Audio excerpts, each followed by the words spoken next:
I think because what we get told about the Bible is a lot of picking and choosing.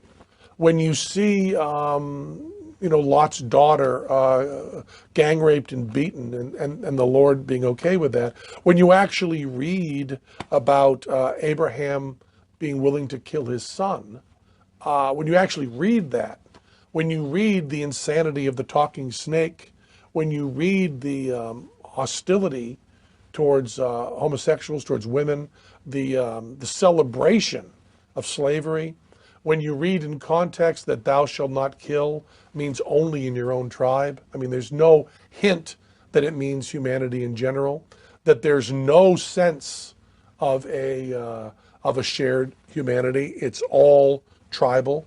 When you see a God that is jealous and insecure, when you see that there's contradictions that show that it was clearly written hundreds of years after the supposed fact and full of contradictions, I think that anybody, it's like reading the Constitution of the United States of America.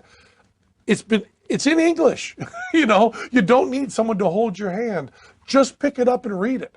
Just read what the First Amendment says, and then read what the Bible says. Going back to the source material is always the best. When someone's trying to interpret something for you, they always have an agenda. So I read the Bible, and then I read, Bertrand Russell, and I read a lot of other stuff, because in the Greenfield Public Library, the 900s of the Dewey Decimal System, I mean, one of the few people that still remembers it, the 900s are theology, and they're only about this long. I don't know if that's all on camera. They're only about this long. The one-armed guy who caught a fish this big. They're only about this long. And so I read a lot of them. And I started going into class, and to his credit, the pastor, who was a wonderful man,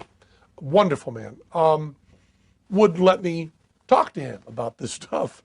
And finally, after, I don't know, it's so long ago, but after months of this platonic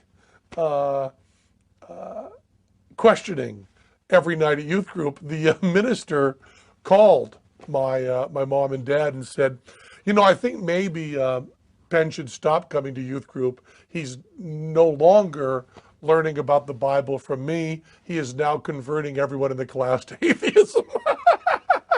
So I was asked to leave, very politely, very nicely, youth group. And